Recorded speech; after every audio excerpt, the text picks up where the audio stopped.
Sweet బాక్స్‌ని మనం పడేయకుండా చాలా ఈజీగా తిరిగి రీయూజ్ చేసుకోవచ్చండి. ఇలా మూతని కింద పెట్టుకొని, బాక్స్ పైన పెట్టుకొని, ఇలా మనం 2 బాక్సెస్ సెట్ చేసుకోవాలండి.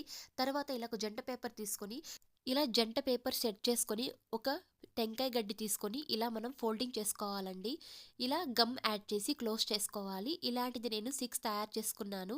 ఇలా చివర్లో ఎక్స్‌ట్రాస్ ఉంటే మనం ఇలా సిజర్ సహాయంతో కట్ చేసుకోవాలండి. ఇలా నేను మిడిల్‌లో కట్ చేసుకున్నాను సరిసమానంగా. ఇలా 12 పీసెస్ తయారు చేసుకున్నానండి. ఇలా మనం 3 పీసెస్ జాయింట్ చేసి, ఇలా 3 పీసెస్‌ను 4 పీసెస్‌గా తయారు చేసుకోవాలండి. మొత్తం ఇలా నేను 4 తయారు చేసుకున్నాను.